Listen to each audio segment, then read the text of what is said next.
তো আমরা যেটা বলতেছিলাম খতিয়ান প্রস্তুতের নিয়মাবলী, নাম্বার 1 আমরা নমুনা ছক তৈরি করব। যে খতিয়ান করতে বলবো ওই খতিয়ানের যে চক তৈরি করতে বলবে সেই চক, যদি টি চক বলে টি চক, যদি চলমান জের বলে চলমান জের। তো যদি কোনোটাই না বলে আমি যে কোনোটাই করতে পারবো। নাম্বার 2 খতিয়ানভুক্ত করা। জাবেদায় লিপিবদ্ধ লেনদেনগুলো পৃথকভাবে খতিয়ানের সংশ্লিষ্ট হিসাব সময়ে স্থানান্তরিত করার কাজকে খতিয়ানভুক্তকরণ বলা হয়। মানে আমি ধরো জাবেদায় নগদান ডেবিট করলাম, এখন আমি নগদান হিসাবে একটা খতিয়ান করব। আমি উপরে শিরোনাম লিখলাম নগদান হিসাব। এখন এই নগদান হিসাব যে যে জাবেদা আছে সবগুলাই নগদান হিসাবে আসবে। ডেবিটে থাকলে ডেবিট দিকে আসবে, ক্রেডিটে থাকলে ক্রেডিট দিকে আসবে। এটাই হচ্ছে খতিয়ানভুক্ত করা। অর্থাৎ জাবেদায় লিপিবদ্ধ লেনদেনগুলো পৃথকভাবে খতিয়ানে সংশ্লিষ্ট হিসাব সময়ে স্থানান্তরিত করার কাজকে খতিয়ানভুক্তকরণ বলা হয়। ডেবিটের হিসাব খাত সংশ্লিষ্ট খতিয়ানে ডেবিট দিকে এবং ক্রেডিটের হিসাব খাত সংশ্লিষ্ট খতিয়ানে ক্রেডিট দিকে বিপরীত নাম দিয়ে লিখতে হবে। এটা আমি একটু আগে বলছিলাম যে আমি নগদান হিসাব করতেছি, নগদান হিসাবে আমি সবগুলোই নগদান হিসাবের মধ্যে লিখবো। ডেবিটটা ডেবিট দিকে লিখবো, ক্রেডিটটা ক্রেডিট দিকে লিখবো, কিন্তু নাম দিব বিপরীত। ডেবিটে লেখার সময় বিপরীত নাম ব্যবহার করব, ক্রেডিটে লেখার সময় বিপরীত নাম ব্যবহার করব। বিপরীত বলতে ডেবিটে লেখার সময় ক্রেডিট নাম আর ক্রেডিটে লেখার সময় ডেবিট নাম। খতিয়ানে সবসময় বিপরীত নাম ব্যবহার করা হয়। এমনি টাকার অঙ্ক সবই ঠিক আছে। যেমন নগদান ডেবিটে আছে জাবেদায়, ডেবিটে তুমি লিখবা। নগদান ক্রেডিটে আছে, ক্রেডিটে লিখবা, কিন্তু নাম লেখার সময় উল্টা, নগদান নাম লিখবা না, লিখবো হচ্ছে বিপরীত ক্রেডিট নাম। তারপরে পৃষ্ঠা প্রদান করা। জাবেদা হতে খতিয়ানে স্থানান্তরের সময় জাবেদায় যে পৃষ্ঠা নম্বর ব্যবহৃত হয় খতিয়ানে ওই পৃষ্ঠা নম্বরই জাবেদা পৃষ্ঠা কলামে লিখতে হয়। যদিও আমরা এটা লিখবো না, কেন? আমরা জাবেদা কোনো পৃষ্ঠা নম্বর দিই নেই, খতিয়ান পৃষ্ঠা নম্বর আমরা পাই না, তো তাই আমরা দিও নেই। কিন্তু বড় বড় ব্যবসায়ী যারা, তারা অবশ্য অনেক লেনদেন করে, তো তাদের এরকম পৃষ্ঠা নম্বর থাকে, এই জন্য তারা পৃষ্ঠা নম্বর ইউজ করে। কিন্তু আমাদের যেহেতু পৃষ্ঠা নম্বর টম্বর নাই, সুতরাং আমরা পৃষ্ঠা নম্বর আর এটা প্রযোজ্য না, আমরা লিখবো না। সমষ্টি নির্ণয় করা। এই পর্যায়ে খতিয়ানে ডেবিট ও ক্রেডিট উভয় দিকে যোগফল বা সমষ্টি নির্ণয় করা হয়। অর্থাৎ টি চক যদি হয়, টি চকে ডেবিট সাইডে আমরা যোগ করব টাকার ঘর, ঠিক একইভাবে ক্রেডিট সাইডেও টাকার ঘর যোগ করব। তবে দুই পাশ সমান নাও হতে পারে। কেন নাও হতে পারে? ডেবিট পাশ বড় হতে পারে, ক্রেডিট পাশ ছোট হতে পারে। তখন পার্থক্যটা যেটা আসবে সেটাকেই বলা হয় ব্যালেন্স সিডি। একটু আগে আমাদের এই যে সৌম্যদ্বীপের কথা বলছিল স্যার, ব্যালেন্স সিডি অথবা ব্যালেন্স বিডি কি? ব্যালেন্স সিডিটা হচ্ছে এরকম, একটা খতিয়ানে ডেবিট দিকে যোগফলটা করে ওই যোগফলটা যদি আমরা ক্রেডিট দিকে নিয়ে দেখলাম ক্রেডিট দিকে একই পরিমাণ টাকা নাই, পার্থক্য হয়, তখন যে পরিমাণ টাকা পার্থক্য হয় ওটাকে খতিয়ানের ভাষায় ব্যালেন্স সিডি বলে।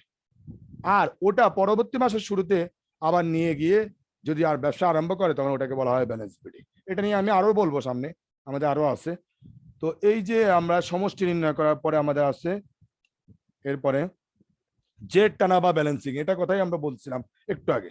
এটা করব পরবর্তীতে, মানে দুই দিকে যোগ করার পরে যখন দুই দিক না মিলবে তখন আমরা এই ব্যালেন্সিংটা করব। খতিয়ানের হিসাবের উভয় দিকে যোগফল নির্ণয় করার পর উভয় দিকে যোগফলের পার্থক্য নির্ণয় করাকে ব্যালেন্সিং বা জেড টানা বলে। মানে দুই দিকে যোগ করলা, যোগফল দুই দিকে সমান নয়, তখন দুই দিকে যে টাকার অঙ্কের পার্থক্য তৈরি হবে সেটাকেই বলা হয় ব্যালেন্সিং বা জেড টানা। এক্ষেত্রে ডেবিট দিকে যোগফল বড় হলে পার্থক্যের পরিমাণ ক্রেডিট দিকে বসে, যা ডেবিট ব্যালেন্স নামে পরিচিত। যদি আমার ডেবিট পাশে খতিয়ানের যোগফল বড় হয় আর ক্রেডিট দিকে ছোট হয়, তখন পার্থক্যের পরিমাণ ওই ক্রেডিট দিকেই বসবে, কিন্তু ব্যালেন্সটা হচ্ছে ডেবিট ব্যালেন্স, ডেবিট ব্যালেন্স নামেই পরিচিত। পক্ষান্তরে যদি ক্রেডিট দিকে যোগফল বড় হয়, উল্টাও হতে পারে, অনেক সময় ক্রেডিট পাশ বড় হতে পারে খতিয়ানের। যদি ক্রেডিট দিকে যোগফল বড় হয় তাহলে পার্থক্য পরিমাণ ডেবিট দিকে বসানো হয়, যা ক্রেডিট ব্যালেন্স নামেই পরিচিত। অনেক সময় অবজেক্টিভে আসতে পারে ডেবিট ব্যালেন্স কি? ডেবিট ব্যালেন্স মানে হচ্ছে ডেবিট পাশের যোগফল বড়, বাট টাকার অঙ্ক লেখা হয় ক্রেডিট দিকে, কিন্তু যোগফল কিন্তু ডেবিটটা বড়। আর ক্রেডিট ব্যালেন্স হচ্ছে ক্রেডিট পাশের যোগফলটা বড় আর টাকার অঙ্ক পার্থক্যটা লেখা হয় ডেবিট দিকে, এই জন্য এটার নাম ক্রেডিট ব্যালেন্স। এছাড়াও ডেবিট ও ক্রেডিট উভয় দিকে যোগফল সমান হলে কোনো পার্থক্য হবে না, যা শূন্য ব্যালেন্স নামে পরিচিত। অনেক সময় এটাও হতে পারে ডেবিট পাশে যোগফল যা হয়েছে ক্রেডিট পাশে যোগফল তাই হয়েছে, পার্থক্য নাই, তখন ওটা কোনো পার্থক্য হবে না, ওটাকে আমরা শূন্য ব্যালেন্স। শূন্য ব্যালেন্স মানে ব্যালেন্স না আর। আর লাস্ট হচ্ছে হিসাব বন্ধকরণ। জেড টানার পর হিসাবের উভয় দিকে যোগফলের নিচে দুটি সমান্তরাল লাইন টেনে হিসাব বন্ধ করতে হয়। মানে জেড টানার পর ওই যে আমরা ব্যালেন্স বের করার পরে আমরা কি করি, আমরা প্রায় অঙ্কে দেখাইছি, এটা তোমাদের মনে আছে কিনা জানি না, সেটা হচ্ছে আমরা ওই যোগফলের নিচে ডাবল দাগ দিয়ে দিই। ডাবল দাগ দেওয়ার অর্থ হচ্ছে ওই যোগফল বন্ধ করে দেওয়া, আর কোনো কাজ করবো না। এই যোগফলের নিচে ডাবল দাগ দেওয়াটাই হচ্ছে হিসাব বন্ধ করা অ্যাকাউন্টিং এ। এই হচ্ছে খতিয়ানের মোটামুটি নিয়ম। এখন এই যে আমরা ব্যালেন্স সিডি ব্যালেন্স বিডি কথা যে বললাম, ওটা আসলে পার্থক্য। তো এগুলো প্রত্যেকটারই একটা তর্জমা আছে, দেখতে পারো এখানে আমি লিখে রাখছি। এটা খতিয়ানের যে নির্ণয় বা ব্যালেন্সিং এর ক্ষেত্রে ব্যবহৃত বিভিন্ন শব্দের অর্থ ও ব্যাখ্যা। এগুলো অবজেক্টিভে আসে, সবচেয়ে ইম্পর্টেন্ট অবজেক্টিভের জন্য। বিভিন্ন জের নির্ণয় করব, টি ছকে বেশি ব্যবহার করা হয়, এটা চলমান জেরে ব্যবহার করা হয় না। তো প্রথমে প্রারম্ভিক জের মানে মাসের শুরুতে উদ্বৃত্ত, প্রারম্ভিক জের মানে মাসের শুরুতে উদ্বৃত্ত। বিডি দ্যাট মিনস এটাকে সংক্ষেপে বিডি বলা হয়, ব্রড ডাউন। প্রারম্ভিক জেরকে বিডি বলা হয়, পুরো মিনিং হচ্ছে ব্রড ডাউন, বাংলায় বলে উপর থেকে আনিত। প্রারম্ভিক জের মানে কি, আমরা যে পার্থক্যটা বের করি এটা পরবর্তী মাসের শুরুতে নিয়ে আসলে ওটাকে বলে প্রারম্ভিক জের বা বিডি বা ব্রড ডাউন, উপর থেকে আনিত। এটাকে আরেকটা নামও ওটাকে প্রারম্ভিক জের বিএফ, কেউ বিএফ এ লেখে। বিএফ মানে হচ্ছে ব্রড ফরওয়ার্ড, পিছন থেকে আনিত। আরো একটা নাম আছে প্রারম্ভিক জেরে বিও, ব্রড ওভার, পূর্ব পৃষ্ঠা থেকে আনিত। তবে ম্যাক্সিমামই ব্যবহার করে ব্যালেন্স বিডি, ওই বিডি শব্দটাই বেশি ব্যবহার করে, বাকি দুটা খুব একটা ব্যবহার নাই। টি চকে ব্যবহার হয়, চলমান জেরে খুব একটা লাগে না। আর সমাপনী যে যেটা পার্থক্য, একটু আগে বলছিলাম যে আমরা দুই দিকে যোগফল যদি পার্থক্য না হয় তখন যেদিকে কম হবে, পার্থক্য হয় তখন যেদিকে কম হবে ওই দিকে আমি টাকার অঙ্ক বসাইলে সেটাই হচ্ছে সমাপনী জের। এটাকে বলা হয় ব্যালেন্স সিডি, সংক্ষেপে সিডি বলে। সিডি পুরো মিনিং হচ্ছে ক্যারিড ডাউন, নিচে নিত, ক্যারিড ডাউন, নিচে নিত। আর সমাপনী জের সিএফ নামও পরিচিত, ক্যারিড ফরওয়ার্ড, সম্মুখে নিত। আর সমাপনী যে আরেকটা নামও সিও, ক্যারিড ওভার, পরের পৃষ্ঠায় নিত। তো ম্যাক্সিমামই ব্যবহার করা হয় বা ম্যাক্সিমাম ক্ষেত্রে আমরা ব্যবহার করি সিডি, ক্যারিড ডাউন, নিচে নিত। তো এগুলো আমি কেন বললাম, কারণ এগুলা যখন আমরা টি চক করবো তখন এগুলো আমরা পাবো, এগুলা পার্থক্যের পরিমাণটা আমরা বের করবো এবং ওটাই পরবর্তী মাসে বিডি হিসেবে দেখাবো, তখন তুমি হয়তো এটা বুঝতে পারবা। তো আপাতত তুমি জেনে রাখো কোনটার অর্থ কি।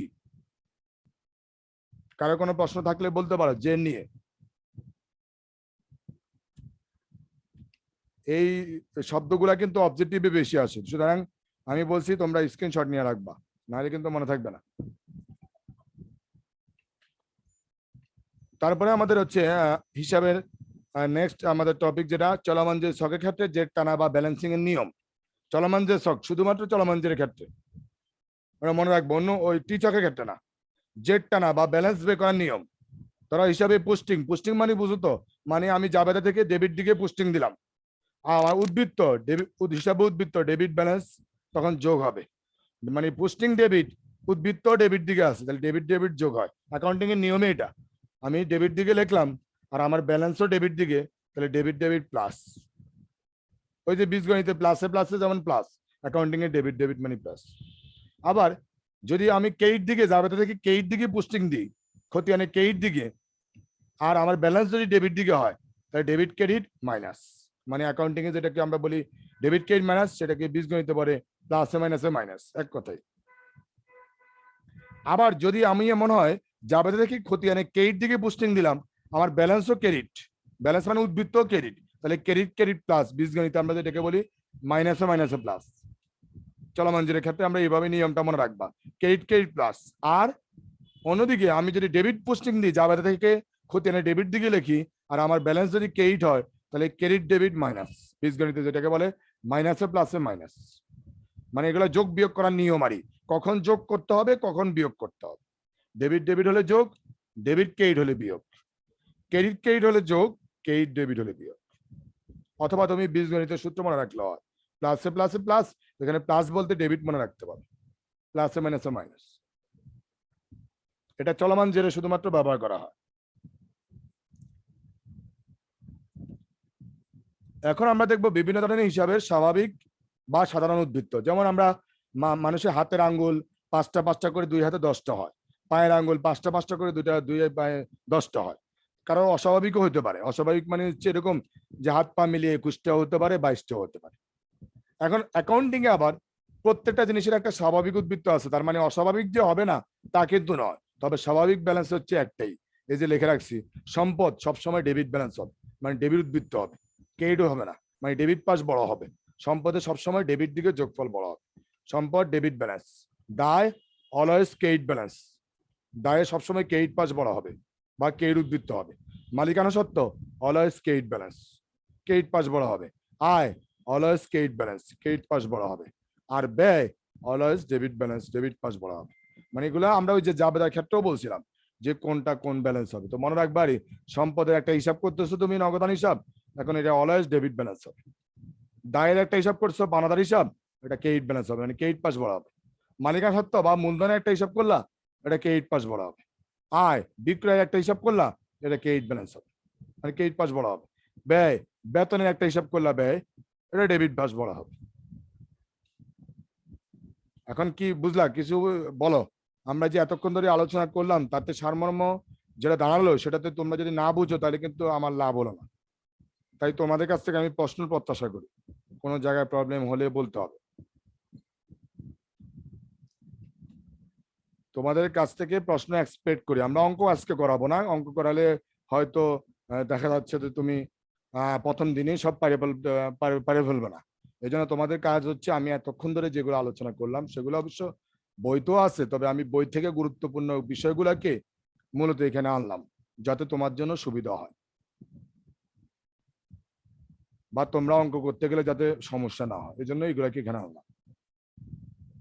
তো অঙ্ক আজকে আমরা করবো না, এই কারণে বলতেছি কারণ আমাদের ফিনান্সের কিছু পড়া আছে, আমরা অঙ্ক যদি করি তাহলে ফিনান্স পড়াটা পড়তে পারবো না। তো এইখানে আমরা একটা প্রশ্ন দেখতে পাচ্ছি, এটা আমরা হয়তো পরের ক্লাসে ইনশাল্লাহ করাবো, আর যদি পরের ক্লাসে এটা না করায় আমরা বই থেকে হলেও করাবো। তো একই জিনিস আমরা এখানে যে হিসাবটা আছে, প্রশ্নটা আছে, সেটা হয়তো তোমরা ছবি উঠে রাখতে পারো, এটা আমরা চেষ্টা করবো পরের ক্লাসে সলভ করার জন্য। এটা ছবি উঠে রাখো সবাই প্রশ্নটা।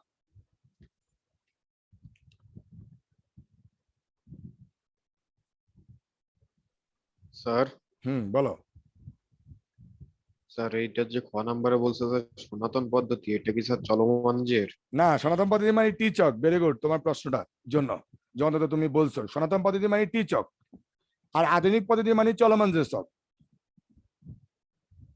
সনাতন পদ্ধতি মানে আগে থেকে প্রচলিত, আর টিচক সবার আগ থেকেই প্রচলিত, আর আধুনিক হচ্ছে যে চলমান যে সব, যেটা আমরা একটু আগে বললাম। তো এই প্রশ্নের জন্য ধন্যবাদ, কারণ এগুলো অনেকে অবশ্য এই প্রশ্নগুলো না বোঝার কারণে অ্যান্সার করতে প্রবলেম হয়। আচ্ছা, এবার আমরা আসি, আমরা প্রশ্নোত্তর পর্বে কয়েকটা প্রশ্ন জিজ্ঞাসা করি তোমাদেরকে, কারণ নাম ধরে বলবো না, তোমরা নিজেরাই উত্তর দিবা। এক, খতিয়ানের টিচকে মোট কয়টি কলাম থাকে? আমরা এতক্ষণ ধরে আলোচনা করছি, তো তাহলে বলতে পারা কথা, খতিয়ানের টিচকে মোট কয়টা কলাম থাকে? মোট স্যার 8টা। টোটাল 8টা। ডেবিট দিকে 4, ক্রেডিট দিকে 4। Very good. 2, এটা অন্যজন বলবা, সম্মতিবে একটু চুপ থাকবা, এটা খতিয়ানের চলমান যে চকে আমরা এটাও দেখাইছি আজকে, মোট কয়টি কলাম থাকে? আর 7টি। 7টি, রাইট, 7টি। 7টির মধ্যে জাবেদার মতো 5টি, আর জের বা উদ্বৃত্তের জন্য 2টি। Very good. এটা কে বলছে আমাদের উত্তরটা? আমি তো শুনতে পাইছি কিন্তু নামটা তো আমি বলছিলাম স্যার স্যার। আচ্ছা, এবার আমরা আসি, আমাদের পরবর্তী প্রশ্ন জিজ্ঞাসা করব, ডেবিট ব্যালেন্স বলতে কি বোঝায়?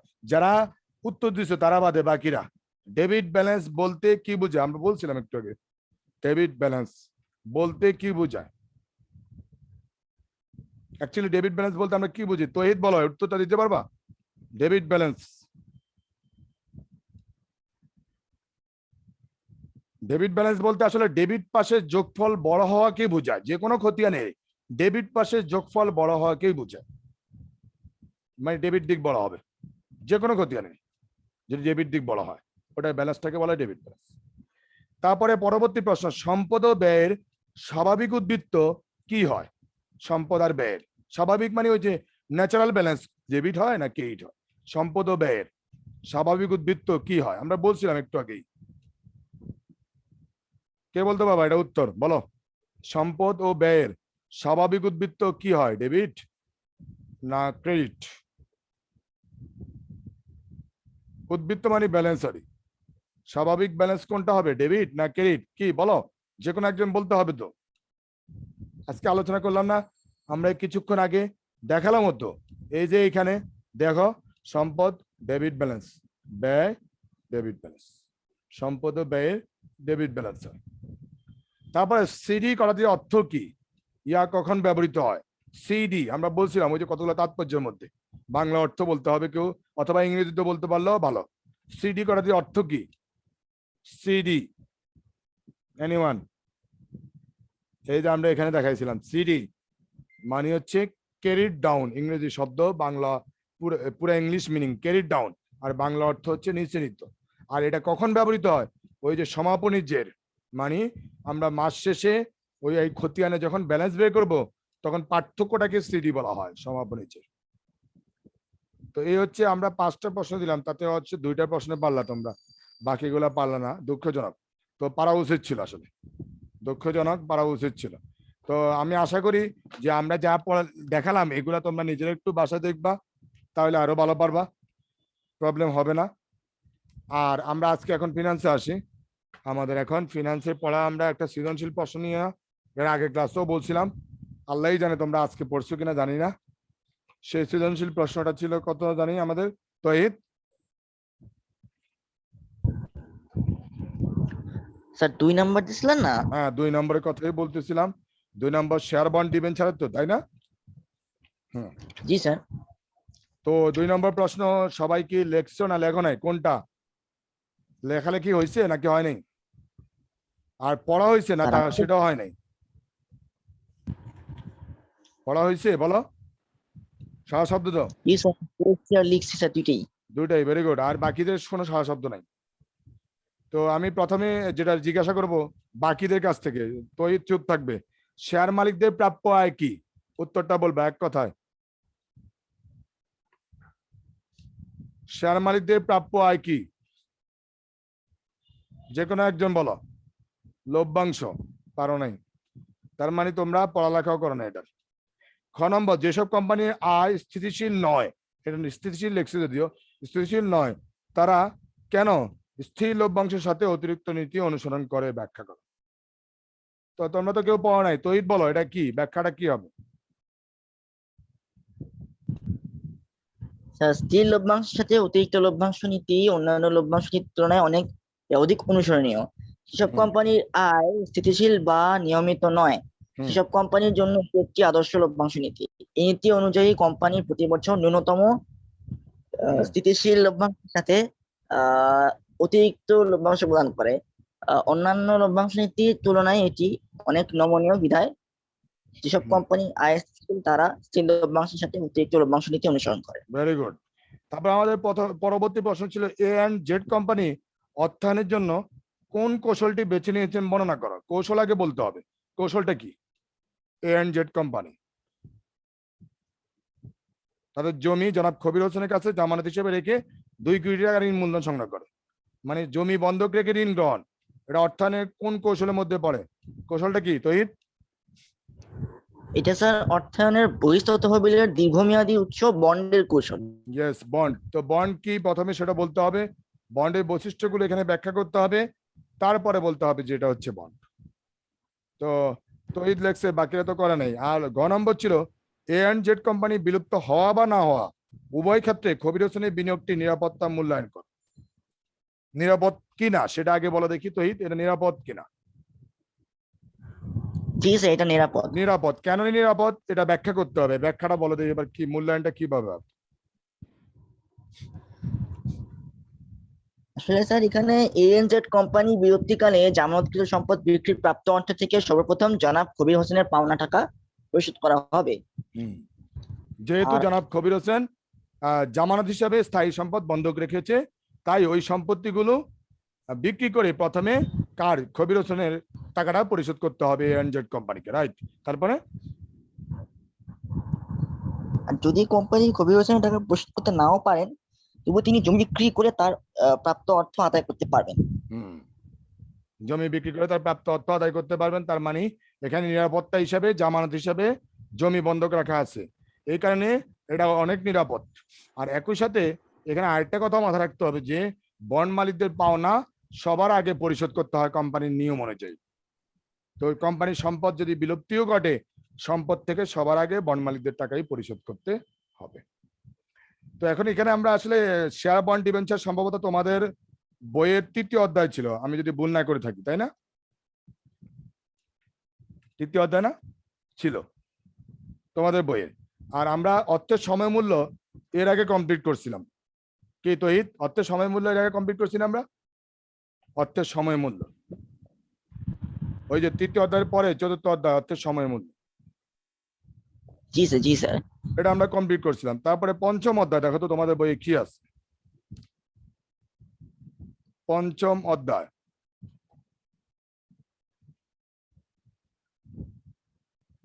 ফিনান্স বই বাই করো। পঞ্চম অধ্যায়,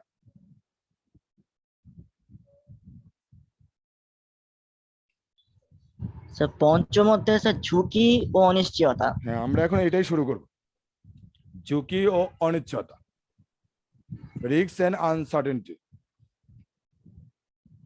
এখন ঝুঁকি ও অনিশ্চয়তা আলোচনা করতে গেলে আমাদের প্রথমে জানতে হবে অনিশ্চয়তা কি, ঝুঁকি কি, দুটো বিষয় জানতে হবে। তো 40 পৃষ্ঠা আমার এখানে, যদিও তোমাদের অবশ্যই ভিন্ন পৃষ্ঠা হবে। আমার বই 2018, তো তোমাদেরটা অবশ্য 2021। তো এখানে একটা উদ্দীপক দেওয়া আছে, রোহান নবম শ্রেণীর ছাত্র, সে তার এসএসসি পরীক্ষায় জিপিএ 5 প্রত্যাশা করে। মানে করতেই পারে, কারণ যে কোনো কেউ সে বেশি নম্বর পাওয়ার জন্য জিপিএ 5 এক্সপেক্ট করতেই পারে। রাশেদ সাহেব একজন কৃষক, তিনি এবছর জমি থেকে ভালো ফলন প্রত্যাশা করেন, এটা কৃষকের কাজে। তারপর সুমনা ঢাকা বিশ্ববিদ্যালয় বিবিএ শেষ বর্ষের ছাত্রী, সে তার বিবিএ ডিগ্রি শেষ করে একটি ভালো চাকরি আশা করে। স্বাভাবিক, পড়ালেখা শেষ করে চাকরি প্রত্যাশা করবে। এখানে রোহানের জিপিএ 5 পাওয়া, রাশেদ সাহেবের জমি থেকে ভালো ফলন এবং সুমনার ভালো চাকরি পাওয়া, প্রতিটি বিষয় অনিশ্চিত, কারণ এগুলো ভবিষ্যৎ। ভবিষ্যৎ সম্পর্কে আমি প্রত্যাশা করতেই পারি, আমার সব সঠিক নাও হতে পারে, কারণ প্রতিটি বিষয় ভবিষ্যতের সাথে জড়িত। রোহান জিপিএ 5 পেতেও পারে, নাও পেতে পারে। রাশেদ সাহেব জমিতে এবছর ভালো ফলন হতেও পারে, নাও পারে। সুমনা ভালো চাকরি পেতেও পারে, নাও পেতে পারে। এভাবে মানুষের ব্যক্তিগত জীবনে প্রতিনিয়ত বিভিন্ন অনিশ্চয়তা বিদ্যমান থাকে। মানুষের ব্যক্তিগত জীবনের ন্যায় ব্যবসায়িক ক্ষেত্রেও বিভিন্ন রকম অনিশ্চয়তা পরিলক্ষিত হয়, ব্যবসায়িক ক্ষেত্রে আছে। উদাহরণস্বরূপ, ভবিষ্যতে কোম্পানি পণ্যের আশানুরূপ বিক্রি হবে কিনা, প্রত্যাশিত মুনাফা অর্জন করতে পারবে কিনা, প্রত্যাশিত মূল্যে কাঁচামাল ক্রয় করতে পারবে কিনা, এইরূপ অসংখ্য অনিশ্চয়তা থাকে। কারণ আমার ভবিষ্যৎ সবসময় অনিশ্চিত, কারণ আমি বিক্রি আশানুরূপ করতে পারবো কিনা, মুনাফা প্রত্যাশা অনুযায়ী অর্জন করতে পারবো কিনা, কাঁচামালগুলো প্রত্যাশা অনুযায়ী ক্রয় করতে পারবো কিনা। অনুরূপভাবে একজন বিনিয়োগকারী কোম্পানির শেয়ার ক্রয় করে প্রত্যাশিত লভ্যাংশ পাবে কিনা, একটি কোম্পানি দীর্ঘমেয়াদী প্রকল্পে বিনিয়োগ থেকে প্রত্যাশিত নগদ প্রবাহ পাবে কিনা, এসব অনিশ্চয়তার সম্মুখীন হয়। সবই অনিশ্চিত, বলতে পারবে না। এইসব অনিশ্চয়তার কারণে ব্যবসা প্রতিষ্ঠানে বিভিন্ন সিদ্ধান্তের প্রকৃত ফলাফল প্রত্যাশিত ফলাফলের চেয়ে কম বা বেশি হয়। অনিশ্চয়তার কারণে আমি যা প্রত্যাশা করি সেই প্রত্যাশিত ফলাফল থেকে প্রকৃত ফলাফলটা ভিন্ন হয়, একরকম হয় না। হয়তো আমি জিপিএ 5 প্রত্যাশা করলাম, পেয়ে গেলাম জিপিএ 4.5। প্রকৃত ফলাফল প্রত্যাশিত ফলাফল থেকে ভিন্ন হওয়ার সম্ভাবনাকেই ব্যবসা অর্থায়নের ঝুঁকি বলে। এখন তোমাকে ঝুঁকির সংজ্ঞা যদি কেউ দিতে বলে, তখন তুমি অ্যান্সারটা এইভাবেই দিতে হবে, প্রকৃত ফলাফল থেকে প্রত্যাশিত ফলাফল ভিন্ন হওয়ার সম্ভাবনাকেই ব্যবসা অর্থায়নের ঝুঁকি বলা হয়। যেমন কোম্পানি আশা করছে আগামী বছর 20% নেট মুনাফা লাভ করবে, কিন্তু প্রকৃত লাভ হলো 15%। প্রত্যাশা একটা, প্রাপ্তি আরেকটা। এইখানে এই 5% বিচ্যুতি হচ্ছে ঝুঁকির উৎস। নিম্নে আরো কয়েকটি উদাহরণ মাধ্যমে ঝুঁকি বিশ্লেষণ করা, অনেক উদাহরণ দেওয়া আছে। এই যে এখানে বলা আছে যে, মনে করে একটা কোম্পানি আগামী 3 বছর যথাক্রমে 50 লক্ষ, 65 লক্ষ টাকা ও 75 লক্ষ টাকা পণ্য বিক্রি হবে বলে প্রত্যাশা করে। কিন্তু 3 বছর শেষে দেখা গেল উল্লিখিত বছরগুলিতে কোম্পানি পণ্য বিক্রি হয় যথাক্রমে 45, 66 লক্ষ এবং 71 লক্ষ টাকা। আবার একজন বিনিয়োগকারী বছরে প্রতি শেয়ারে 15 টাকা লভ্যাংশ প্রত্যাশা করে, এখন একটি কোম্পানির শেয়ার কিনে সে প্রত্যাশা করছিল কোম্পানি শেয়ার থেকে প্রতি বছরে 15 টাকা লভ্যাংশ পাবে, কিন্তু বছর শেষে দেখা গেল কোম্পানি প্রতি শেয়ারে 10 টাকা লভ্যাংশ ঘোষণা করে, সে পাইছে 10 টাকা। তাহলে প্রত্যাশার প্রাপ্তির মধ্যে এখানে ডিফারেন্স। বিনিয়োগকারী এবং ব্যবসা প্রতিষ্ঠানের প্রতিটি সিদ্ধান্তে প্রত্যাশার থেকে প্রাপ্তির একটি ব্যবধান থাকে। এই ব্যবধান হওয়ার সম্ভাবনা থেকেই ঝুঁকির সৃষ্টি হয়। উল্লেখ্য, কোনো বিনিয়োগকারী প্রত্যাশিত আয় থেকে প্রকৃত আয় বেশি হলে ঝুঁকিরও সৃষ্টি হতে পারে। অনেকে এটাও বলতে পারে যে স্যার আমি প্রত্যাশা করছি জিপিএ 5 নরমাল, পেয়ে গেলাম গোল্ডেন জিপিএ 5, তাহলে এখানেও তো ঝুঁকি আছে কিনা? হ্যাঁ আছে। মানে যদি প্রকৃত আয় বেশি হয় তাহলে ঝুঁকির সৃষ্টি হতে পারে। যেমন উক্ত বিনিয়োগকারী প্রতি শেয়ারে যখন 15 টাকা লভ্যাংশ প্রত্যাশা করে বছর শেষে 20 টাকা লভ্যাংশ পায়, তখনও এই 5 টাকা বিচ্ছুতি ঝুঁকির উৎস। অতিরিক্ত 5 টাকা কেন পাইলো সেটাও কিন্তু ঝুঁকির উৎস, কারণ ওই অবস্থায় প্রকৃত আয় কেন প্রত্যাশিত আয় থেকে বেশি হলো সেই কারণ বিনিয়োগকারীর কাছে অজানা।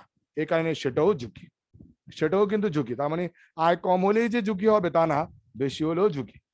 তো ঝুঁকি আরেকটি উদাহরণ এখানে উদাহরণ এইরকম, দুটি বিনিয়োগের প্রথমটি থেকে আমরা গত 3 বছর 10% হারে মুনাফা পেয়েছি। দ্বিতীয় বিনিয়োগ থেকে আমরা গত 3 বছর 5%, 10% ও 15% মুনাফা পেয়েছি। এখানে দুটি বিনিয়োগের প্রতিটি অর্জিত মুনাফার গড় সমান বা 10%। দেখো, প্রথমটা থেকে আমরা 3 বছরে গড়ে 10% পাইছি, আর দ্বিতীয় বিনিয়োগ থেকে আমরা 5, 10, 15 তিন ভাবে পাইছি, 3 বছরে 3 রকম। তো যোগ করে যদি 3 দিয়ে ভাগ করো, তাও 10% গড় মুনাফা হবে। তার মানে কি উভয় বিনিয়োগের গড় মুনাফাই কিন্তু সমান, কিন্তু প্রথম বিনিয়োগটা ঝুঁকিমুক্ত, দ্বিতীয় বিনিয়োগটা ঝুঁকিযুক্ত। প্রথম বিনিয়োগ ঝুঁকিমুক্ত কেন? কারণ এখানে আমরা প্রতি বছরে 10% পাচ্ছি, কোনো বিচ্যুতি নাই। কিন্তু দ্বিতীয় বিনিয়োগটা ঝুঁকিপূর্ণ কেন?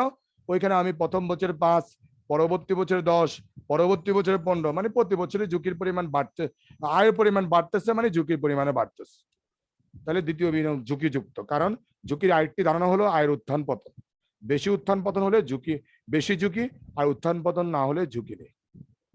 এই হচ্ছে ঝুঁকির বিষয়ে ক্লিয়ার ধারণা, উদাহরণ সহকারে তারা এখানে ব্যাখ্যা। এখন আসো ঝুঁকি ও অনিশ্চয়তার মধ্যে পার্থক্য। দুটোর মধ্যে কি পার্থক্য? ঝুঁকি তো আমরা বললাম এই মাত্র, যদিও অনিশ্চয়তা থেকেই ঝুঁকির সৃষ্টি হয়। ঝুঁকি ও অনিশ্চয়তার মধ্যে বেশ কিছু পার্থক্য রয়েছে। প্রথমত, সব অনিশ্চয়তাই ঝুঁকি নয়, সব ধরনের অনিশ্চয়তাকে ঝুঁকি বলা যায় না। পূর্বেই বলা হয়েছে খারাপ কোনো ঘটনা ঘটার আশঙ্কাই হচ্ছে ঝুঁকি। কিন্তু খারাপ কোনো ঘটনা ঘটার আশঙ্কা কেমন তা যদি জানা না থাকে, তবে সে অনিশ্চয়তাকে ঝুঁকি বলা যায় না। মানে খারাপ কোনো কিছু ঘটার আশঙ্কায় আমরা ঝুঁকি বলি, কিন্তু খারাপ কোনো ঘটনার আশঙ্কা কেমন, মানে এটা নেচারটা কেমন তা যদি আগে থেকে আমি জানতে না পারি, তাহলে ওটাকে ঝুঁকি বলা যায় না। অন্যভাবে বলা যায়, অনিশ্চয়তার যে অংশটুকু পরিমাপ করা যায় সেটাকেই ঝুঁকি বলে। মানে অনিশ্চয়তার যেটাকে মেজারমেন্ট আগে থেকে করা যায় সেটাই হচ্ছে ঝুঁকি। কিছু কিছু অনিশ্চয়তা আছে যা পরিমাপ করা যায় না। পরিমাপ মানে মেজারমেন্ট করা যায় না। উদাহরণস্বরূপ, একটি কোম্পানির প্রধান কর্মকর্তার মৃত্যু হতে পারে, এটা একটা অনিশ্চয়তা, কিন্তু এই অনিশ্চয়তাকে পরিমাপ করা যায় না। কর্মকর্তার মৃত্যু হতে পারে, কিন্তু কত টাকা তার মৃত্যুর ওই ব্যক্তির জীবনের মূল্য, সেটা কিন্তু আগে থেকে পরিমাপ করা যায়। ফলে এরকম অনিশ্চয়তাকে ঝুঁকি বলা যায় না। দ্বিতীয়ত, ঝুঁকি পরিমাপ করা যায়, ঝুঁকি সবসময় পরিমাপ করা যায়, কিন্তু অনিশ্চয়তা পরিমাপ করা যায় না। বলে বিভিন্ন কৌশল প্রয়োগ করে ঝুঁকির পরিমাণ কমানো যায়। আগে থেকে পরিমাপ করে রাখা যায় বলে বিভিন্ন কৌশল অ্যাপ্লাই করে ঝুঁকির পরিমাণটা কমানো যায়, কিন্তু অনিশ্চয়তাকে বিভিন্ন কৌশল প্রয়োগ করে কমানো বা পরিহার করা যায় না। উদাহরণস্বরূপ, ভূমিকম্পের কারণে কোনো কোম্পানির অফিস দালান ভেঙে যেতে পারে, কিন্তু ভূমিকম্প কোম্পানির নিয়ন্ত্রণে নেই বলে এই অনিশ্চয়তাকে কোম্পানি পরিহার করতে পারে না। ভূমিকম্প হতে পারে আমরা জানি, কিন্তু ভূমিকম্পের কারণে কোম্পানির দালান ভেঙে যেতে পারে, সেটাও হতে পারে, কিন্তু দালান কি পরিমাণ ভাঙবে, কত ক্ষতি হতে পারে, সেটা কিন্তু আমি আগে থেকে বলতে পারি না। সুতরাং এটা পরিমাপযোগ্য নয় বলে এটা শুধুই অনিশ্চয়তা, এটা ঝুঁকি না। পক্ষান্তরে, আগামী বছর কোম্পানি বিক্রয় কমে যাওয়ার আশঙ্কা একটি ঝুঁকি, কারণ এই ঝুঁকি পরিমাপ করা যায় এবং এই ঝুঁকি হ্রাস করার জন্য কোম্পানি বিভিন্ন কৌশল অবলম্বন করতে পারে, যেমন অগ্রিম বিক্রি করতে পারে। মানে আগামী বছর কোম্পানি বিক্রয় কমে যেতে পারে, সেটা কোম্পানি আগে থেকে পরিমাপ করে রাখলো, আগে থেকে বুঝতে পারলো, কেন এটা পরিমাপ করতে পারতেছে সে। এই কারণে কোম্পানি কি করে এই ঝুঁকি হ্রাস করার জন্য বিভিন্ন কৌশল অবলম্বন করতে পারে। কি কৌশল? অগ্রিম সব পণ্য বিক্রি করে দিতে পারে। এই হচ্ছে ঝুঁকি ও অনিশ্চয়তার মধ্যে পার্থক্য। তো আমরা আজকে আর দীর্ঘায়িত করবো না ক্লাস, আমরা ঝুঁকি কি উদাহরণ সহকারে তোমরা পড়বা, আর ঝুঁকি অনিশ্চয়তার পার্থক্য এই টপিকটাও পড়বা। আর আজকালকে তো আমরা ক্লাস নিব না, যেহেতু তোমরা বলছো শনিবার আমরা 8:30 ক্লাস নিব। গ্রুপে একজন লিখে দিও যারা আজকে প্রেজেন্ট ছিল না, তারা যেন জানতে পারে শনিবার রাত, ও সরি 8:30 না 11টা বলছি না, শনিবার সকাল 11টা আমরা ক্লাস নিব। গ্রুপে একজন লিখে দিও। আজকে পর্যন্ত, আল্লাহ হাফেজ।